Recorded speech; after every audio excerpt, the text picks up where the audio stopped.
Gillespie from the out of bounds to the freshman Queen, who's driving, floats it. Oh! Maryland on the right side of a buzzer beater with life into the Sweet 16. One bucket to keep its season alive. Let's get one more. From the out of bounds to the freshman Queen, who's driving, floats it. Oh! Maryland on the right side of a buzzer beater with life into the Sweet 16.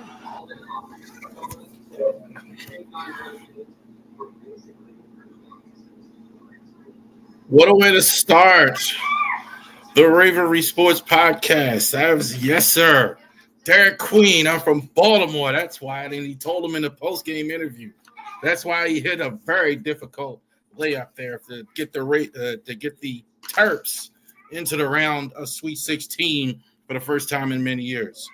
Hello, welcome to the Ravery Sports Podcast. This is Charles Harris with Ravery Sports Podcast. Like and subscribe to all of our social media commentary as well. Definitely go on our website, ravorisports.company.site. So definitely check out all of our merchandise as well that we have on there today. Ravens hats, Orioles jerseys. We got an Orioles season coming. We're going to talk about the game tomorrow, the opener in Toronto. Also too as well,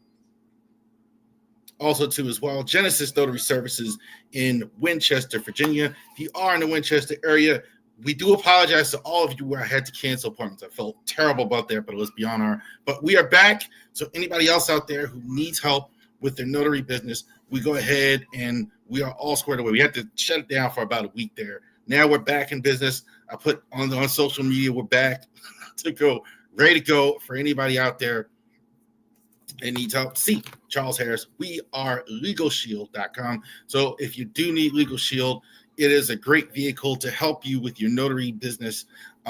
Thank you very much, all of you that have checked out Legal Shield, and definitely those of you continue to do it. And also to on draft day. So we're going to do a pre and post. We're going to be here 7:30 right before the draft starts. I'm going to go ahead and watch the draft, check it out with all of you, and we're going to do a post game where I talk about what the Ravens and the rest of the league did in the draft. So we're obviously going to talk college basketball today, starting out like that. But let's talk Ravens.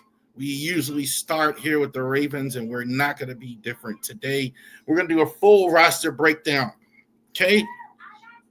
So, with the Baltimore Ravens, we had season end, off season. Now we're in the off season. We did free agency. We're still waiting on the draft. The roster's starting to take shape. All right. So what is there? So let's kind of look at what's been done with the Ravens already. Let's kind of look at what's going on, give our analysis of the Ravens roster as it's currently constructed. Let's go ahead and take a look. Depth chart, but we'll go over some things, some potential moves here as well. The big one already in the offensive backfield, obviously we know Lamar. The only question is the extension going to get done sooner rather than later? You see Josh Allen getting the extension done. Is Lamar in for an extension as well? We will see if that happens, if he can get an extension. Cooper Rush is a huge backup quarterback upgrade. So that's big. Cooper Rush. I don't care if it was. Some people were worried about the contract that they were spending like $12 million. So I think it's $12 million with incentives. I think it's like $6 million. I wouldn't care even if it was. You cannot have Josh Johnson as your backup quarterback for another season. So Josh Johnson can go now to the coaching staff or he can be on the practice squad. But if you lose a game or you're in a game, you have Cooper Rush who can definitely get you through a stretch of games. I don't know if Lamar's had this good of a backup since Joe Flacco has been here. So good stuff here, getting Cooper Rush. Derrick Henry's going to be back next season. Hopefully Justice Hill will be there. Justice Hill's been very reliable, really played his way into a meaningful role. Keaton Mitchell, is going to be your third running back. I'm pretty sure Owen Wright may be there as well in the draft. They went ahead and got Ali. They'll be in camp. I think these will be the three if you look at it right now. Project Pat, listen to him as a fullback as well, re-signed with the Ravens. So Pat Ricard is going to be back. This might be his last season. He wants to retire as a Raven. They signed a one-year deal. So maybe this is the last year for Pat Ricard. Wide receiver, tight end outside. Not as much drama as we've had in years past with the wide receiver position. Zay Flowers is going to start with the one. Zay Flowers is going to start the one wide receiver. Rashad Bateman is going to start at the other wide out. So that's pretty much we know. They're both under contract. Flowers, I put it out there. Is he a top 10 receiver now? He's going to get every opportunity to go ahead and feature him there. I think he's the featured guy. Not the tight ends, even though they have good tight ends. He's the featured guy. DeAndre Hopkins is going to be the new addition. He's going to be your third receiver. He's going to replace Nelson Aguilar. I don't think some fans are maybe thinking he's going to be the number one receiver. He's going to be on the field more. I know Lamar wants this, but he's going to be your third receiver as of right now. Deontay Walker picked in the draft last year in the, I think it was fourth round, and Tylan Wallace was there, re-signed. I think Tylan is probably going to be more of a special teams guy so far. Definitely in a draft, I think you'll see a receiver. I don't know where exactly they're going to get one, but I'd be surprised if they didn't take a receiver. They usually carry 6. I'm looking at 5 here. They might get one more here to put on the roster. Mark Andrews is going to start at tight end. Yes, Mark Andrews. They picked up the option. They picked up the money. No question about it. I was more sure of this than a lot of fans were. Mark Andrews doesn't surprise me. He's going to start for them next year. I do think if they trade him, I think if somebody blows him away, they'll trade him. I do think but I don't think any more than any other player. If the Chargers or another team really gives them a high pick or a high second or first round or something like that, something crazy, I think they'll do it. But I think the Ravens kind of see it the way I see it. They don't have to do anything. Why not bring Andrews back and have Likely there as well? Charlie Kolar is going to be back as well. So it's a very good tight end room for the Ravens as well. Interesting, the decision has to be made after this year. Are you going to continue with Andrews or are you going to re-sign Isaiah Likely? I think we're thinking that they may move on to Isaiah Likely at that point. Not as much drama here as we thought. Ronnie Stanley, surprisingly to me, re-signed with the Ravens. He's going to go ahead and start at left tackle for sure. Andrew Voorhees is probably right now, if you do a depth chart right now, number 1 at left guard. Definitely going to have to wait on the draft here. Both guards didn't play well. Daniel Falele, I'm going to be nice because I'll be killing Daniel Falele, but didn't play well last year. Got through the season. I mean, I'll give it to him. I mean, got through the season. I think he played more snaps than anybody on the whole roster of all the guards. I think he played more than anybody else. So definitely going to be looking at a guard. But if the season were to start, that's what they would start. It is possible the Ravens feel good about this and they don't take a guard. I don't think so, but it's not possible that they'll feel good. Tyler Linderbaum, I think it's only a matter of time before he becomes one of the top, if it's not already. He's certainly a top 5 center in the league. Maybe it's only a matter of time, maybe before he comes number 1 best center. And Roger Rosengarten, this is a good move for him. So they signed Stanley back. He gets to stay at right tackle. A little less pressure on him as well. Nick Samak is going to come back. He didn't play at all last year, I think, with injury. So he's going to be in the backup center conversation. Patrick McCary is gone. I would say Ben Cleveland. That is right. I got to tell you, I was shocked that they signed Ben Cleveland back. Shocked. He did come back with no bonus. None. No bonus at all, and no promise of a roster spot probably. So he's going to have to fight for his roster spot if he wants to get the $1 million that the Ravens have for him. But he is there. He is probably their most experienced backup, so there's a chance he could make the team. They usually carry 2 more. Probably be shocked in the draft if they didn't take any tight ends. They didn't take anybody at all. Definite area of need. Defensive line. Travis Jones, Justin Matabuke, Broderick Washington. Right? Michael Pierce is going to file his retirement paperwork. It looks like June 1st and retire. You may not have maybe the same story. I haven't heard anything yet for Brent Irvin. Brent Irvin maybe have played his last game in the NFL. So they definitely have 2 open spots on the defensive line after. If they don't carry at least 2, they may carry 3. Heavy draft emphasis going forward, free agent emphasis going forward, because there's definitely holes here they have to fill. You have to have linemen, and I'm only looking at 3 right now on the depth chart. So interesting to see. Although the starting group is fine. Matabuke is out. Matabuke is really good. Travis Jones, Broderick Washington, I think rebounded a little bit last year. Hasn't lived up to complete expectations, but they're not paying him a whole lot of money. So the starting group is fine. They need some depth pieces there as well. Linebackers, if you want to go ahead and go there. Adafi Owe, Roquan Smith, Trent Simpson. As of right now, you would pencil him in. I don't know how to feel about Trent Simpson right now. I don't know if they feel are comfortable, kind of like similar to Voorhees. Are you comfortable putting him back in the starting lineup, even though he was benched? He really didn't play at all down the stretch at all. So didn't really play at all down the stretch. So it'll be interesting to see how they feel about him. Wouldn't shock me if they took a Jod Campbell or something like that early in the draft. I don't know. But it is possible if a guy they like is there, inside linebacker early, they could do that. That could fill that spot. Kyle Van Noy for sure is going to start. Kyle Van Noy, I think, was outstanding. Played fantastic last year. David Ajabo. Somebody asked me on online, like, how do I feel about David Ajabo? I think it's over. I don't think there's much there. I think I kind of compared him to Anthony Poindexter, like years ago, former Raven, where Poindexter was a really good player in college, really was on his way to the high draft pick, maybe like first, second round. He got hurt late in the draft process and really wasn't the same. And I think that's the fate of David Ajabo looks like here. I think he'll be on the roster, though. I think, like, the Ravens haven't completely given up because there's no reason for him to completely give up.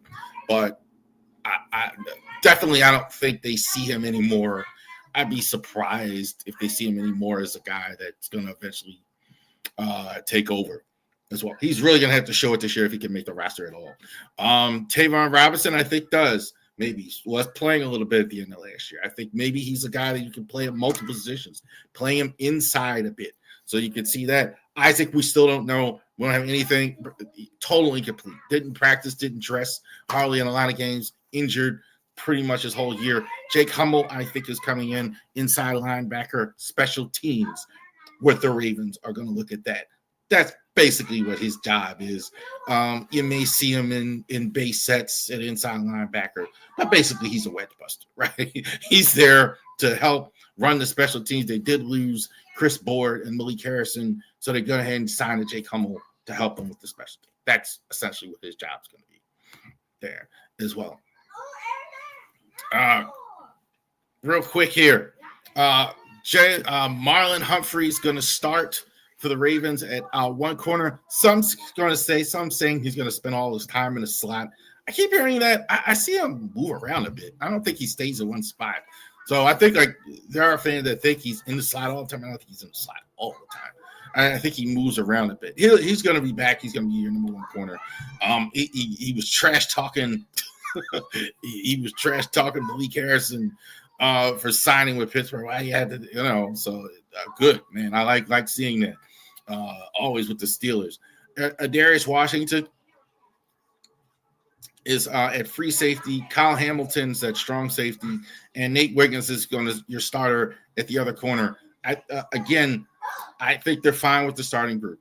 I think it is going to be a Darius starting next season for sure. It's possible again. That would be the spot if there is a spot, corner, safety in the draft. If they do take a look at somebody, I do see that. If they do have a draft last year, I don't think anybody was expecting Nate Wiggins to get drafted. They did go ahead and take Nate Wiggins in the draft. We'll see about that. I don't want to mess up his name. Chibi Awuzie, free agent. So they just went ahead and signed him. He was released, fans. So what that means, he doesn't count towards the compensation package, right? I'm sure the Ravens are well aware of that. So pencil him in right now. I think he's more of a camp body or something like that as well. We want to see how Jalen Armour-Davis does, Bo Braid, Sesame Kane, and TJ Tampa. So Jalen Armour-Davis, I think, is good enough, I think, as long as he can stay healthy, which he's had trouble staying healthy. But if you can keep Jalen Armour-Davis healthy, he's nothing wrong with Jalen Armour-Davis. He's a fine corner as well. Tough, physical guy, but I think that causes the problem. He's a little bit injury prone. Bo Braid was good on special teams. I think Bo Braid, can play in the league along with Sesame Kane. I think just numbers, having a good strength at that position. They have to play more. That's fine. Again, they probably in the draft, you're going to have guys come in. And TJ Tampa, again, very similar to Adiza Isaac, came in. We don't know. We don't know exactly what we have with TJ Tampa. He didn't play at all last season as well. One more. That's Tucker on the roster, yes. He hasn't been really – okay. Justin Tucker hasn't been released. He's still on the roster. I think it's only a matter of time before Tucker is released from the Ravens. I'm thinking for sure if he stays in camp, he's going to have competition. I'd be very, very surprised if the Ravens didn't draft a kicker or get an undrafted kicker to give him competition, not only in light of all the allegations, but the way he played. Jordan Stout is there as the punter. He's going to be back as well. Nick Moore, the long snapper. Again, looks like they're going to go ahead and go another year with Nick Moore. Tylan Wallace. I have him the primary kick punt returner. They took him off of that last year. I don't think Deontay Hardy's going to be back in any capacity. I'm willing to bet they're going to bring in somebody as far as maybe a veteran later or somebody in the draft to compete with Tylan for that spot. Tylan for sure has a roster spot at wide receiver and on special teams. There you go. All right. So what's different? Okay. So you got this is a team that is contending for a Super Bowl that is very, very good. So they are a team that is really looking to go ahead and go all the way. Kansas City may be dipping down in the standings as well. So it may be some room to move for the Ravens to go ahead and get there as well. We still don't know what's going to happen with Aaron Rodgers. It looks like Aaron Rodgers is probably going to sign with Pittsburgh as well. Excuse me. In that division, they're probably going to have Aaron Rodgers. Kansas City's losing guys. We'll see. I think the two best teams right now, and we haven't done our power rankings yet, but Buffalo and Baltimore maybe have a clash in the AFC Championship game. We'll see. but they went out and got Cooper Rush. I love that. They went ahead and signed him. They went ahead and signed him. They're plugging the holes they need to do. Signing Stanley, signing. So again, I don't think it's not super sexy because you're not making all these moves, drastically changing things, because it's not necessary. I think you can just go in and get some guys that are going to help your team, without doing drastic changes. So good job by the Ravens. Go ahead and refining their football team. All right. Well, I wasn't even going to talk about this. Sound like Stephen A, right? I wasn't even going to talk about this anymore because I did touch on it. But I think it is worth talking about because Stephen A. Smith is the top, regardless of what people think, is the number one, I think, sportscaster, you could argue, in the United States right now. Certainly the number one guy at ESPN. Certainly their number one guy for the NBA. And everybody anywhere knows who LeBron James is. LeBron, I think, is the third greatest player in NBA history behind Kobe Bryant and Michael Jordan. Certainly in the last 20 years, he has been the GOAT. I mean, some people think he's number one. I don't. But I think, it's fair enough to say that we think that LeBron is one of the greatest players. And is that true, what I'm saying? Well, we'll get back to that if we see if that's true. Give me a second here. But we're talking about LeBron. So let's go ahead and we're going to get to basketball here. But I want to get to LeBron James today. And what he said. He went on the Pat McAfee show today. So I think that in and of itself was a shot at Stephen A. Smith. There's a Cold War going on at ESPN right now. I'm not going to go too much into that. Between who's the number one guy. If it's not Stephen A. Smith, all the things I said, it's Pat McAfee. Pat McAfee, they brought him in. It's a lot of money that they're spending on him. And apparently looks like they really don't like each other that much.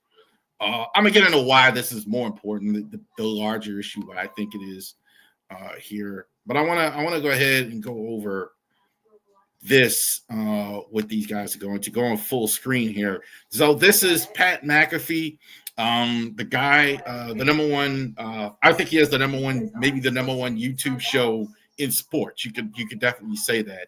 On there, needs no introduction with the great LeBron James. Let's go ahead, listen to them talking about Stephen A. Yep. Which leads obviously to you and Stephen A. Hey, legit, that feels like a moment that had been brewing for a long time. He's like on a Taylor Swift tour right now. Yeah, we're watching it. Yep. We're all. Oh yeah, you're seeing it as well. He literally. It started off with, I didn't want to address it. Yeah, sure. I didn't want to address it. I wasn't going to address it. But since the video came out, I feel the need to address it. You would be not to talk about it. Are you kidding me? If there's one person that couldn't wait to the video to drop so you could address it, it's your ass. Like, seriously, and like another, he completely missed the whole point. The whole point.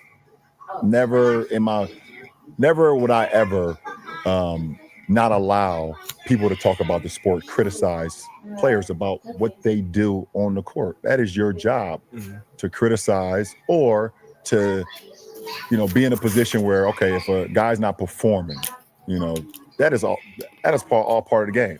That's all part of the game. But when you take it and you get personal with it, it's my job to not only protect my damn household, but protect the players. And I think a lot of the media, including him, and I know he's gonna be happy as hell.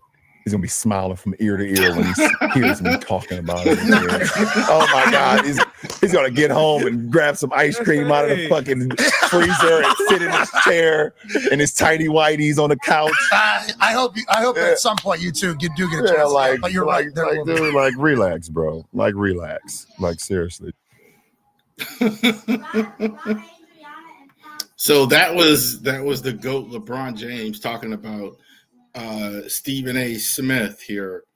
So I'm sure a lot of you have seen that one already. I'm going to show you maybe what you haven't seen yet here. Maybe you have, but this came on right before I went on tonight because he was talking about this.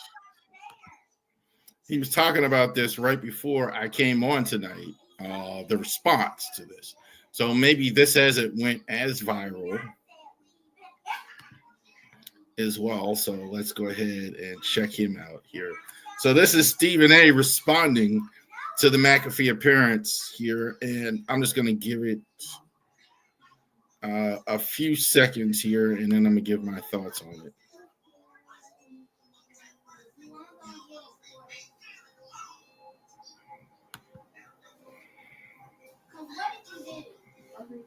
All right, here's Stephen A. responding to LeBron.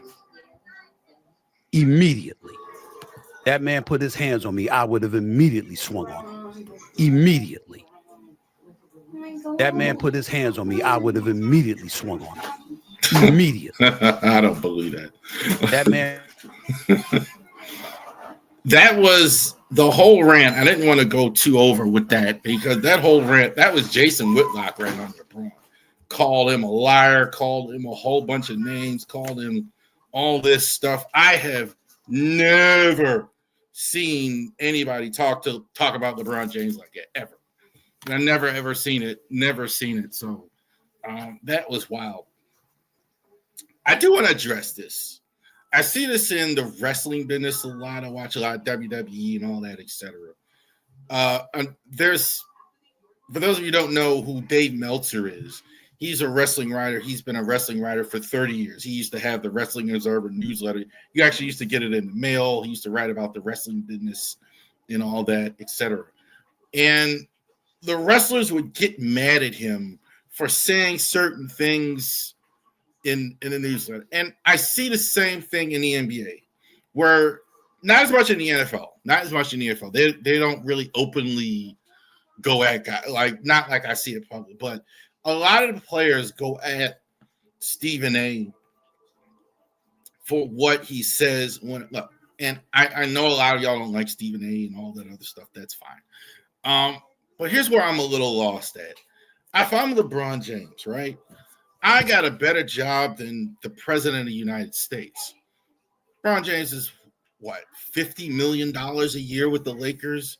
He's in this long marriage, beautiful wife. He's got, the run of the Lakers. He's in Los Angeles. He's richer than God. He's like he's got all this money. What I can't understand is the same thing in the wrestling business with wrestlers and Cody and Roman. Why do they care at all what he thinks and what he says? I understand us as fans, and I think that's who it's for. But I don't, for the life of me, understand why LeBron give this any oxygen, give Stephen A. any oxygen at all. Because Stephen A. isn't, because he's not. I can understand what we do as fans. We want to be informed. We want to talk about the games. We want to be part of the discourse. We want to be part of the thing. But if I'm LeBron James and all that is true, why do I care at all? Like what Stephen A. has ever said. And to take his time, and there was a shot in itself going on McAfee's show, as it was. That was not an accident, right? McAfee isn't even a basketball guy. I mean, he was an NFL punter. So it was intentional to go on after Stephen A. went off the air to actually do the show in Indiana.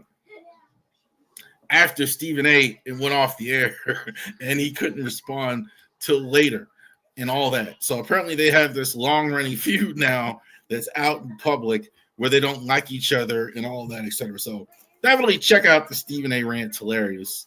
I've never heard anybody talk about LeBron James like that.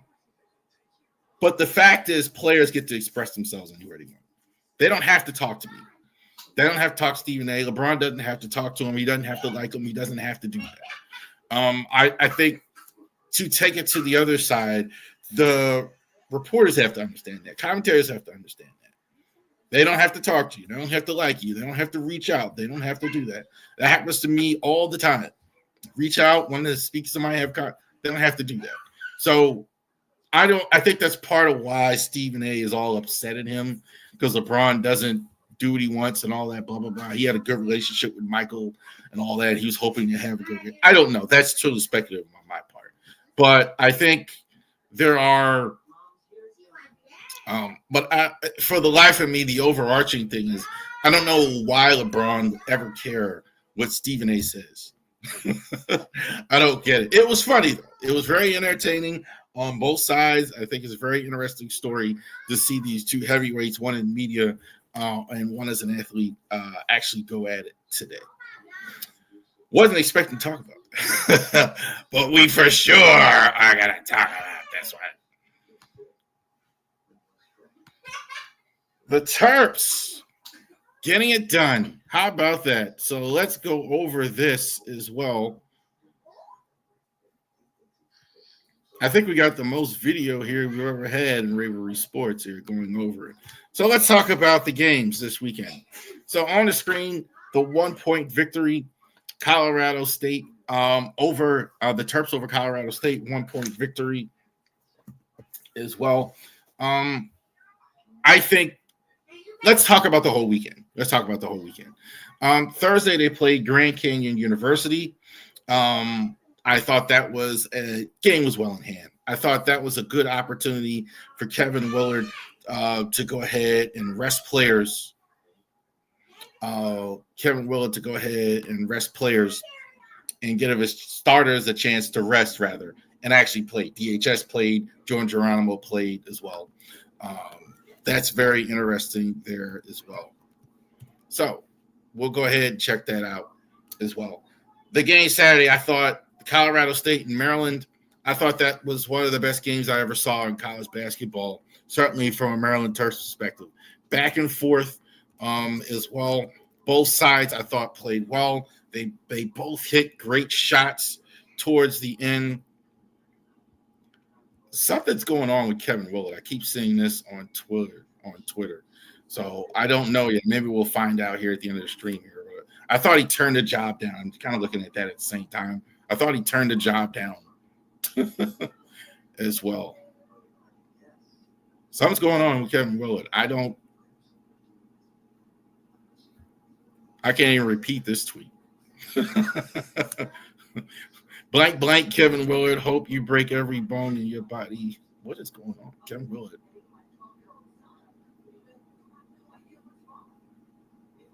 It looks like I'm going to say it out loud because I've seen it too many places now. It looks like Kevin Willard may be leaving, going to Villanova.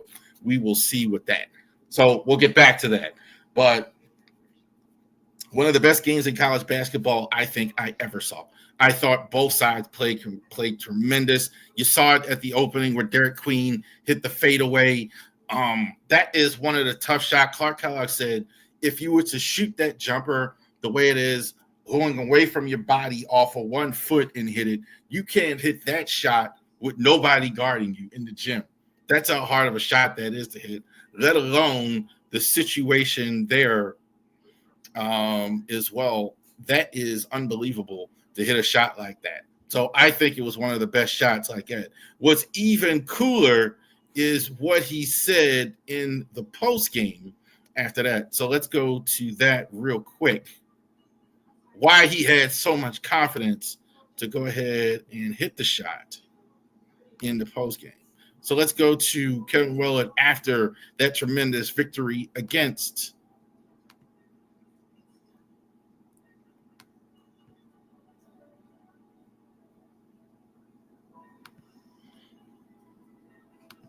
the Rams. There was a timeout.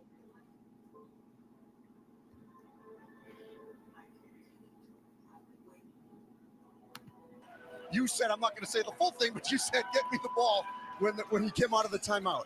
Where does that confidence come from? I mean, so I think I'm from Baltimore. That's why. I'm from Baltimore. That's why. I kind of had it going all game. Me and my teammates had it going, and like I said, like they trusted me to take that last shot. Derek Queen, phenomenal in this game. Phenomenal all season. Phenomenal in this game. Down the stretch, really came into his own. he was the one demanding the ball. Great players in that situation demand the basketball in that situation. So that's what he did. Was it traveling? Fair question. If you saw the shot, a lot of people were saying it was traveling. There's a case to be made it was. I'm not going to not say it wasn't for sure because I'm a Maryland fan. If you think Euro step is traveling, then it was traveling. But I looked at it like 15 times today. Look, he could call that when he had the ball. The first one, he had a basketball move, so you could call that not a step. If you call the Euro step not traveling yet. But he definitely took 1, 2, 3 steps. If you're calling that a travel, some people might, certainly a Colorado State fan would call it that. It was a travel. But in that situation, I kind of agree. It was so close. Game situation. I don't think they're going to call something like that in that situation. Look, and good players travel. I don't care. Michael Jordan did it for years. Kobe Bryant did those elbows for 1,000 years. People don't like hearing that, but that's true. So they did that. So shout out to the Terps. Exciting win. I didn't get to see the very end because I was actually in the car with my daughter picking her up from work. So I actually was listening to it in the car. My daughter, she was mad. Turn the music back on. No, not turning it back on. We're going to listen to that Terps victory. And we got a game, consequently, on the 27th. So opening day of the MLB, and you got that night, you get to watch the Terps at the Chase Center on TBS in the Sweet 16s against the Florida Gators as well. So Derek Queen is going to be playing in this game. They now call themselves the Crab Five. The outstanding starters from Maryland, Seton Miguel, Derek Queen, obviously, Jacoby Bolesky, Rodney Rice, and Julian Reese. So they are going to hit the starters. On the other side, I think maybe the guy who's going to be one of the Naismith Players of the Year, Walter Clayton, 23 points in the game against UConn, which was eliminated. Thank God, Dan Hurley, we ain't got to look at that anymore. And Will Richard is a starter for them. Alex Corden, so they score a lot of points. Very similar. They run. This is going to be back and forth. The Terps, if they want to win this game, I think you got to slow it down as good as they were. William Clayton Sr. is one of the – he reminds me so much. I've been saying it all tournament, watching him looking like Reggie Miller. Like, he's got that really quick, goofy-looking shot, but uber quick release. Like, can't get in front of him. He doesn't need much time to set up, catch it quick, shoot, set up quick, like this. And he's got great foot speed, runs around guys, gets to the hole. Hops isn't awesome like a Johns at St. John's, but it was unbelievable the way he's played so far in the tournament. So big challenge for Maryland. So definitely it'll be interesting to see what's going on. I'm definitely going to check and see what's going on with Kevin Willard here, because this basically is happening here right now. But man, they are just killing him on Twitter right now. Like Kevin Willard,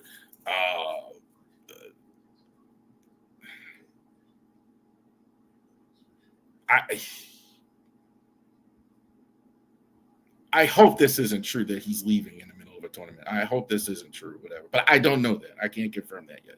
But either way, we're going to have a game. Terps are going to go ahead and play against the Florida Gators. Definitely check it out. So definitely the same days we're starting baseball, we're going to be starting with the NCAA tournament that day as well. So definitely check that out. Rest of the tournament has been very good as well. Some people have been criticizing the tournament as well because of the lack of the Cinderella.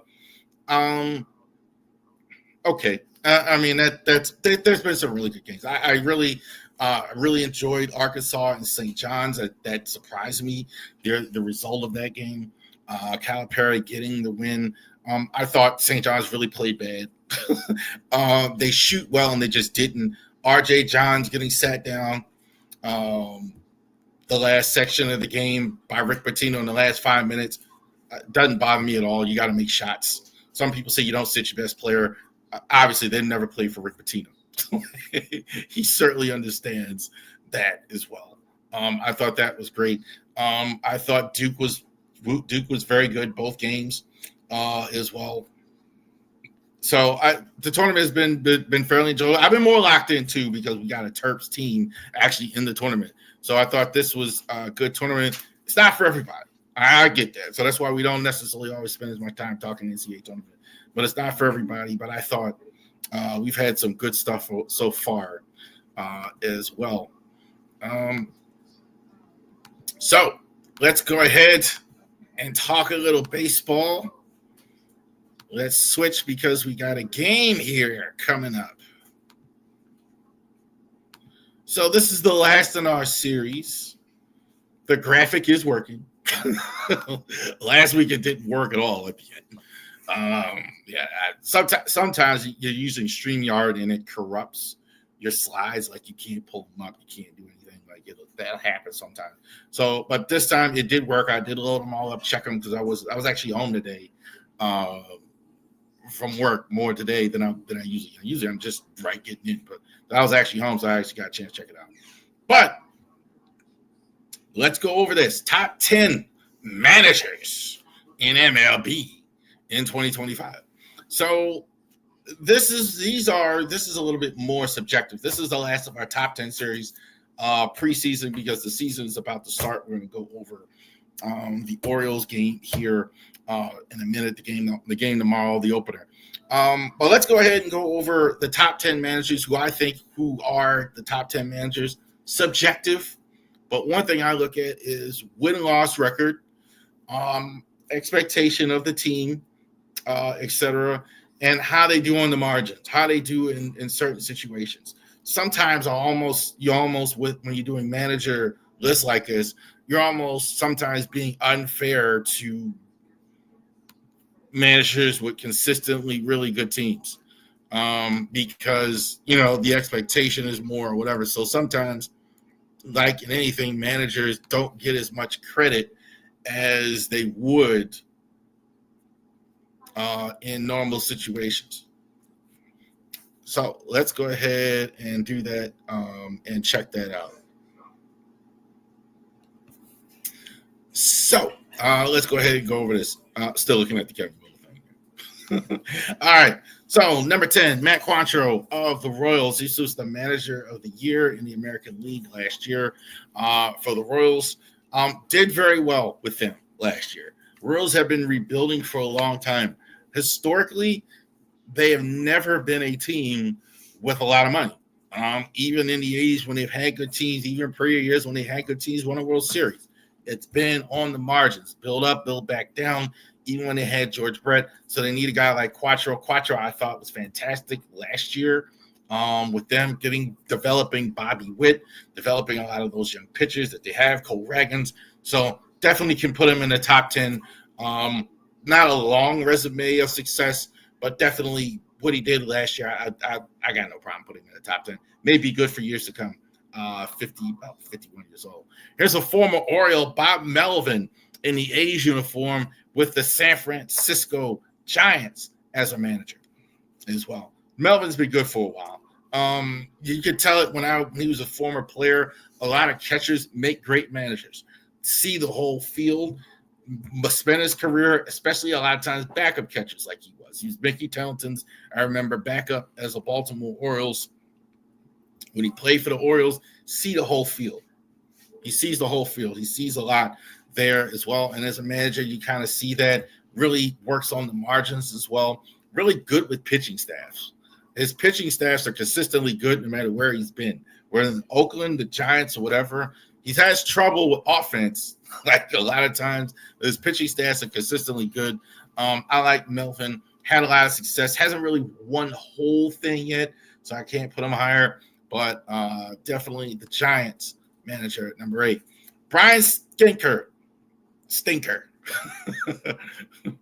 of the Braves. I put that graphic wrong. He's with the Braves still. He's not with the Braves. Other people seem to like him more than I like him in terms. Heard him. He's just top of the league, best.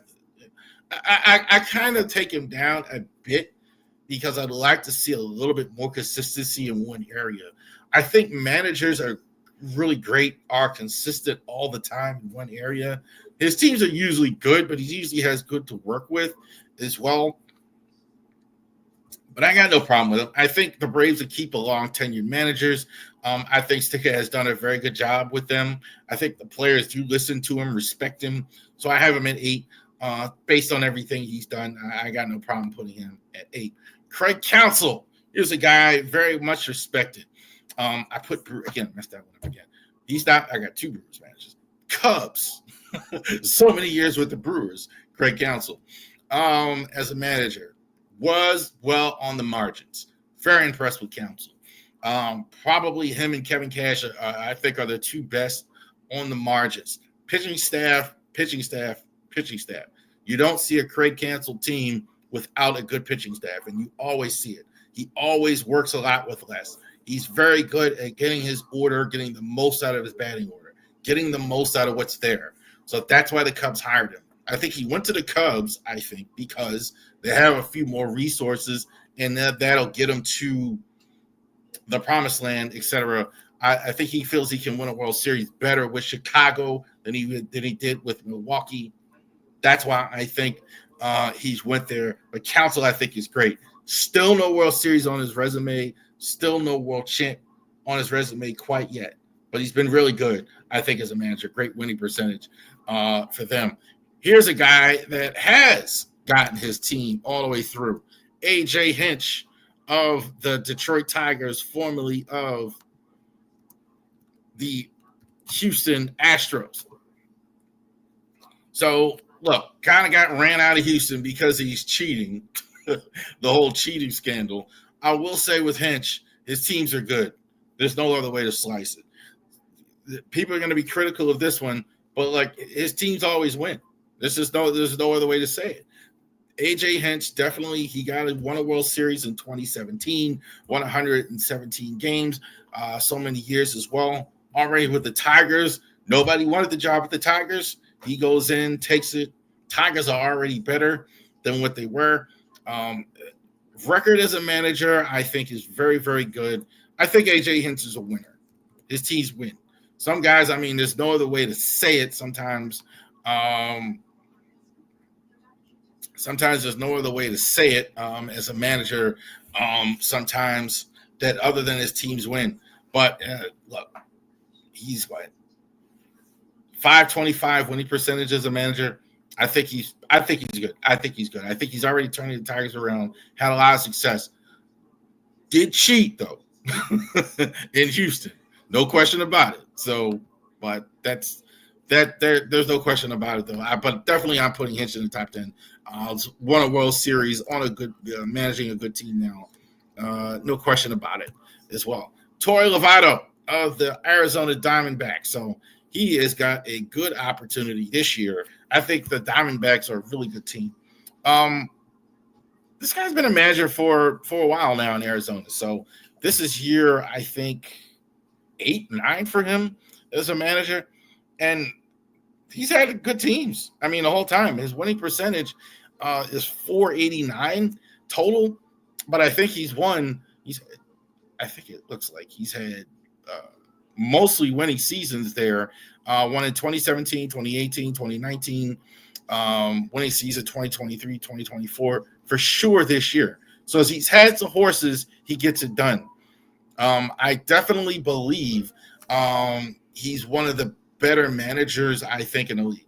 I think with enough talent, though, I think he can he get his team all the way through to the World Series and win it? That's the only question that I have with Torey Lovato. But I think Torey Lovato, I have him at number 5. I definitely would want him managing my team. Number 4, I think this guy's going to be forever underrated. I think Yankee managers definitely are, simply because they have resources, right? So you're playing with Aaron Judge on your team. So some people are just going to be like, well, you had Aaron Judge, et cetera, et cetera. Went out to the Sunday Night Baseball booth. Not a lot of experience as a manager when he took the job. But look, he's won 90-something games, I think, every year. The worst year he's had is 82. So you can't be that bad as a manager if you're winning that many games. Like, I understand he's got the talent. This is kind of why I don't have him higher. But Boone, I understand the game of baseball. Boone absolutely understands, a little bit like Joe Torre, kind of likes to lay in the back. Doesn't like to, you don't see him arguing with the umps and all that other stuff, like Stinker and all that other stuff. But I definitely a guy that understands the game and gets results. No question about it. Number 3 is Dave Roberts. Dave Roberts is definitely one of the coolest guys you ever want to meet. Kind of like LA. When I was younger, I used to like watch the Lakers and watch Pat Riley and think that Pat Riley was cool. I kind of feel the same way about Dave Roberts. Dave Roberts never gets too up or too down. Got his teachers. He goes out there and he wins a lot of games as a manager. There's no question about it. I think this you might could put him at 1, but again, it's easy to manage a really good team. It's maybe easy is the wrong word. Not hard to manage a good team with all that talent, but to manage the egos, manage the things, manage a lot of guys want to play, a lot of guys have egos. You gotta manage that. So you kind of gotta have that Phil Jackson quality. But look, I mean, Dave Roberts has won, 90 games, I think 8 or 9 times at this point. So obviously he's getting results. Does have a good team for sure. But Dave Roberts, number 3. Kevin Cash, I think, is fantastic. He has done more with less than anybody I've ever seen. The same thing I knew was true with Joe Madden when he left. Really worried about that. They hired another version of Joe Madden. Works with what's there. Always has good pitching staff. Always his teams, even with no offense, no money. I think this is the least funded team maybe in all the major 3 sports, the Tampa Bay Rays. And the success that Kevin Cash has had, I'm even having a harder time holding the fact that he hasn't won a world title against them there. I think he's fantastic. Kevin Cash is number 2, but number 1 is Bruce Bochy. I think Bochy is the number 1 manager in all of baseball. So much success in San Francisco all those years. As well. I think he's won more games than anybody active as a manager. I think Bruce Bochy is fantastic. He's won a world title in San Francisco and with Texas. So I got Bruce Bochy, number 1 manager in all of baseball. There you go. This Kevin Willard thing is kind of hijacking the stream, but we're still going to talk about the Orioles here. Opening day is here, so we got the Terps game tomorrow night, and we got Orioles game today. We got an Orioles game tomorrow afternoon, and let's go ahead and go over that. The Orioles are going to go ahead and start the season tomorrow in the Skydome. I'm ready to play. Better known, formerly known as Skydome Rogers Center, and it's here. So we got our first game of the season as well. What are we going to see tomorrow? No Gunnar Henderson in this game tomorrow. So we're definitely not going to have Gunnar at all tomorrow in this one. You are going to see Adley Rutschman in this game. So Adley is going to go ahead and start. He's going to be there. Think probably they're going to look to him to carry the offensive load more in this one as well than he's been, because you obviously have no Gunnar Henderson tomorrow. Who is going to play shortstop tomorrow? It's going to be Jackson Holliday. So Jackson Holliday is going to be playing short, most likely. He's been working at short. In his place at second, you had Jordan Westberg playing second. So don't be surprised to see Jordan Westberg at second. Urias most likely starting at third base tomorrow in Toronto. So I predicted that. That's going to come out. We're going to see, obviously, when the lineups come out tomorrow. But that's probably what we're going to see for the first 10 or so, for the first 2 weeks without Gunnar Henderson. You're going to see Jackson Holliday going ahead and playing tomorrow. Also, too, I've been keeping an eye on it, too. Does look like Kowser is going to be in left Tyler O'Neill is going to be in right. So O'Neill played left with the Red Sox. They're going to leave Cowser in left, and they're going to put O'Neill in right to replace Anthony Santander as well. Zach Eflin gets the nod. He's going to start tomorrow. 10-9, 3.60 ERA. He is going to start for the Orioles in this one. He's going to have to be the war daddy this year. Like, with all respect to Max Scherzer on the other side. 10-9 last year. He was nothing but good last year with the Orioles. Nothing but good. So he was very, very good.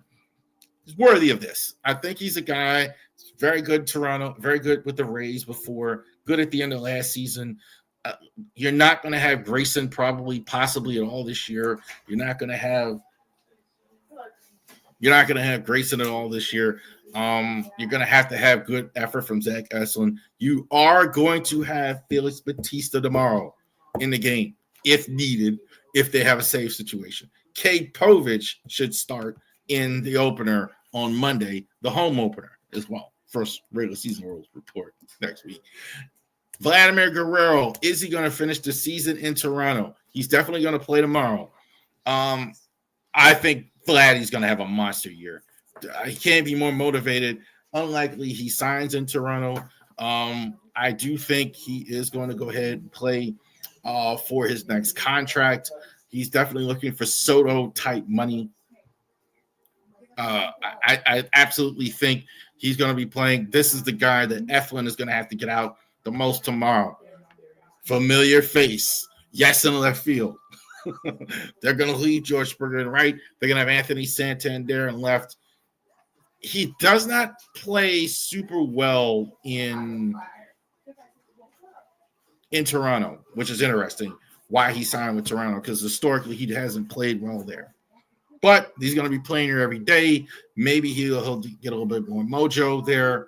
We will see how he does tomorrow in the opener. For sure, we're going to talk about that as well. The Blue Jays rotation, I think, has missed differing opinions. I think it's okay. It's solid. Berrios gets the start in the opener. 16-11, 360, 30 years old, right-hander. Jose Berrios is going to start. Thank you, Mrs. Ravery. You're welcome. All right. Huh? You want some? Thank you. Mrs. Ravery getting a drink here at the end of the stream. All right. So Berrios gets the start tomorrow. He's going to start for the Orioles. So good 2 starting pitchers as well. Blue Jays 74-88 last year as well. Could this also be the last games we see on the Mid-Atlantic Sports Network, who could be going under or shifting in 2025? So definitely we're going to have that. Bob Carpenter retiring after this year. So Orioles, what happens tomorrow? I think they really have some issues. I think a lot of fans are kind of overlooking a lot of the issues that the Orioles have. You're not going to have Burns this year. You may not have Grayson this year. You're not going to have Gunnar here at the start.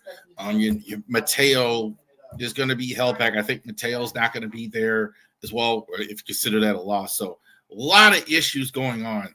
Toronto, I think the bigger issue with them is I think their main guy is looking for the door, which is a problem. I think Vladdy's looking to get paid. He's not going to get into Toronto. The tax situation in Toronto, I think, is an issue. So I think he wants to go elsewhere. I think it is a very good chance they get off to a slow start. They could implode here quickly. But we'll see how it goes tomorrow. Happy opening day, everybody. So definitely there's a lot to celebrate here tomorrow. Opening day, home opener on Monday. Cade Povich is going to start against the Red Sox as well. Good out for him getting to start the home opener. So, happy opening day, Oriole fans. Thank you very much for joining us here on the Ravery Sports podcast as well. Definitely check out Twitter and put in Kevin Willard to watch all the Turf fans call Kevin Willard every curse word as well. It could be taking a job with Villanova of all places. So I thought Villanova, they were hiring Richard Pitino, but it looks like he's going to Xavier. So there's a wild, wild west going on right now. Thank you very much for joining us here. Y'all have a great week. Enjoy all the games.